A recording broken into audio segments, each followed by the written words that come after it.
तो क्या आप सब एक नई और थोड़ी सी डरावनी कहानी सुनने के लिए तैयार हैं? आज हम जिस कहानी का विश्लेषण करने जा रहे हैं ना, वो एक ऐसी जादुई कथा है जो डर से शुरू होती है, हिम्मत के रास्ते पर चलती है और आखिर में एक बहुत ही प्यारी, शांत नींद तक ले जाती है। बच्चों की कहानियां वैसे तो छोटी होती हैं, पर उनके सबक बहुत बड़े होते हैं। तो चलिए, अपने कूड़े और डर को यहीं छोड़ दीजिए, क्योंकि हम एक ऐसी दुनिया में कदम रखने वाले हैं जहां जादू और सच्चाई का आमना सामना होता है। ओके, तो चलिए कहानी में उतरते हैं। शुरुआत होती है एक आम दोपहर से। नोबिता को तो आप सब जानते ही हैं, बेचारा रोज किसी न किसी परेशानी में घिरा रहता है। उसके दोस्तों ने उसे फिर से डरपोक कह दिया और रोते हुए नोबिता ने डोरेमोन से क्या कहा, डोरेमोन, मुझे कुछ ऐसा दो कि मैं सबसे ज्यादा बहादुर बन जाऊं। सोचिए, बचपन में जब कोई हमें चढ़ाता है तो कितना बुरा लगता है ना। बस यही दुख नोबिता को किसी ऐसी जादुई चीज की तलाश में ले गया जो उसे दुनिया का सबसे निडर बच्चा बना सके। अब डोरेमोन भला अपने दोस्त की मदद कैसे ना करे। उसने अपनी पॉकेट से एक बहुत ही अद्भुत चीज निकाली, कहानियों की दुनिया नाम की एक जादुई किताब। पर ध्यान रहे, ये कोई आम किताब नहीं है। इसके पन्ने पर कूदने से कोई भी सीधा उस कहानी के अंदर चला जाता है, मतलब लिटरली कहानी का हिस्सा बन जाता है। पर नोबिता ने वही किया जो वो हमेशा करता है, जल्दबाजी।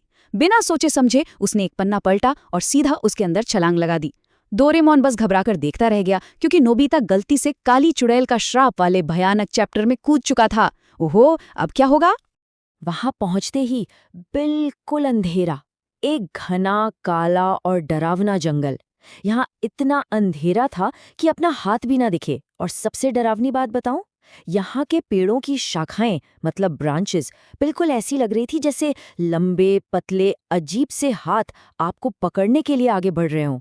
बाप रे, एक ऐसी जगह जहाँ का सन्नाटा भी जैसे कानों में शोर मचा रहा था। और तभी उस डरावने सन्नाटे को चीरते हुए एक आवाज आती है। दो नए मेहमान। ये भयंकर हंसी पूरे जंगल में ऐसे गूंजी कि पूछिए मत। सोचिए जरा, एक तो वैसे ही डर का माहौल, इतना घना जंगल, और ऊपर से अचानक किसी चुड़ैल की ऐसी खौफनाक हंसी, सच में किसी के भी रोंगटे खड़े हो जाएं। अब देखिए, ये कोई आम दुश्मन नहीं थी। आसमान में एक बेहद डरावनी चुड़ैल उड़ रही थी। वो हवा में एक पुरानी झाड़ू पर बैठी थी। उसके बाल बिल्कुल बिखरे हुए और जंगली थे, और उसके नाखून, बाप रे, इतने लंबे और तीखे थे जैसे अभी किसी शिकार को दबोच लेंगे। और उसकी आंखें, वो उस घने अंधेरे में आग की तरह चमक रही थीं। ये सिर्फ एक चुड़ैल नहीं थी, बल्कि सच कहूं तो हमारे सबसे बड़े डर का एक चलता फिरता रूप थी। अब ऐसे डरावने रूप को देखकर तो किसी के भी पैर कांपने लगेंगे, है ना। नोबिता तो फिर भी एक छोटा सा बच्चा है। डर से थर-थर कांपते हुए वो तुरंत पीछे हटा और डोरेमोन के पीछे पूरी तरह से छुप गया। और पता है, ये बहुत ही स्वाभाविक है। जब हम अचानक किसी ऐसी मुसीबत के सामने आते हैं जो हमसे बहुत बड़ी और ताकतवर हो, तो हमारा पहला रिएक्शन यही होता है, किसी अपने के पीछे छुप जाओ और खुद को बचा लो। पर रुकिए, मुसीबत यहीं खत्म नहीं हुई। चुड़ैल ने उन्हें धमकाया कि वो दोनों वहां से कभी जिंदा वापस नहीं जा पाएंगे, और अगले ही पल उसने अपनी जादुई लाठी से एक गोला फेंका। उस गोले ने क्या किया? उसने सीधा डोरेमोन की जादुई पॉकेट को ही लॉक कर दिया। हाँ, बिल्कुल लॉक। अब एक तरफ उस चुड़ैल का खतरनाक जाल था और दूसरी तरफ डोरेमोन की बेचारगी। वो दोनों बचने के लिए कोई भी बड़ा या शक्तिशाली गैजेट निकाल ही नहीं पा रहे थे। वक्त तेजी से हाथ से निकल रहा था और हमारे हीरो पूरी तरह से निहत्थे थे। अब यहाँ कहानी में थोड़ी देर के लिए रुकते हैं और सोचते हैं, एक हीरो जिसकी पूरी ताकत, जिसका पूरा भरोसा उसके जादुई गैजेट्स पर हो, वो बिना अपने उन हथियारों के लड़ाई कैसे जीत सकता है? सोचने वाली बात है ना। जब सारे रास्ते बंद हो जाएं, जब बाहर की हर मदद छिन जाए, तब किसी को भी बचाव के लिए कहाँ देखना चाहिए? तो इसका जवाब बहुत ही दिलचस्प है। जवाब कहीं न कहीं हमारे पास ही होता है। डोरेमोन अपनी बंद पॉकेट को घबराहट में जोर जोर से हिला रहा था, और तभी उसमें से एक छोटी सी चीज नीचे गिरती है, सच्चाई का आईना, यानी द ट्रूथ मिरर। अब लग रहा होगा कि एक छोटा सा आईना क्या करेगा, पर यही आईना इस पूरी कहानी का गेम चेंजर है।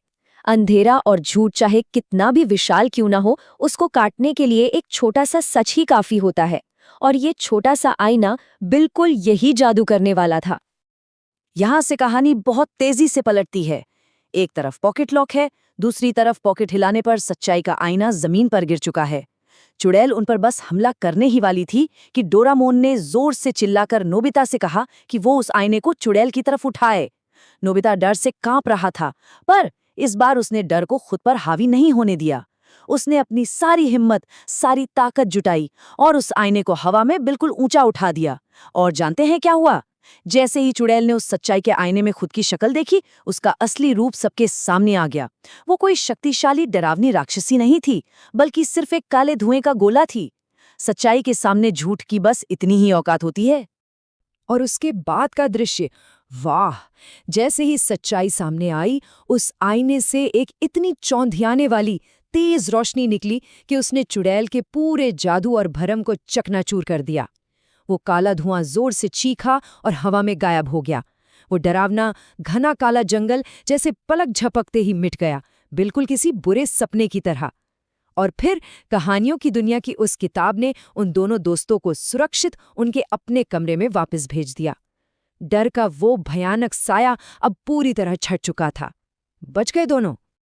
अपने कमरे के फर्श पर गिरते ही नोबिता लंबी लंबी सांसें लेने लगा और हाँफते हुए बोला, डोरेमोन, मुझे अब बहादुर नहीं बनना, मुझे बस अब सुकून से सोना है। ये कितनी प्यारी बात है ना? ये हमें बहुत ही खूबसूरती से बताता है कि जब हमारा डर और हमारी बेचैनी खत्म हो जाती है, तो आखिर में हमें किस चीज़ की सबसे ज्यादा जरूरत होती है? सुरक्षा की, एक आराम की। नोबिता समझ गया था कि डर का सामना करने के बाद जो शांति मिलती है, वो सबसे कीमती है। अब उसे किसी को कुछ भी साबित करने की जरूरत नहीं थी। आज की इस जीत ने नोबिता को एक बहुत बड़ी सीख दी। डोरेमोन ने हंसते हुए उसको याद दिलाया कि चाहे जो भी हो, कम से कम आज नोबिता ने खुद आगे बढ़कर उस चुड़ैल का सामना तो किया ना। एक डरपोक समझा जाने वाला बच्चा आज सच में बहादुर बन गया था। दोनों ने चैन की सांस ली, पर साथ ही नोबिता ने आज एक पक्की कसम भी खाई कि वो अब कभी बिना सोचे समझे किसी नई मुसीबत में नहीं कूदेगा। देखिए, हिम्मत दिखाना बहुत अच्छी बात है, पर असली समझदारी इसमें है कि हम खुद आगे बढ़कर मुसीबत को न्योता न दें। तो मेरे प्यारे दोस्तों, इस कहानी का ये सबक अपने दिल में बिठा लीजिए। उस छोटे से आईने की तरह सच्चाई ही हमेशा हमारा सबसे बड़ा हथियार होती है। जिंदगी में जब भी कभी साए बहुत डरावने लगने लगे, जब अंधेरा बहुत गहरा हो जाए, तो खुद से एक सवाल पूछना, वो कौन सा सच है? वो कौन सी उम्मीद की किरण है जो इस अंधेरे को रोशनी से भर देगी? इसी शांत और प्यारे से विचार के साथ हमारा हर डर अब पीछे छूट चुका है। पलकें भरी हो रही हैं और वक्त है एक मीठी सुकून भरी नींद का। आप सभी को शुभ रात्रि, प्यारे सपने देखिएगा।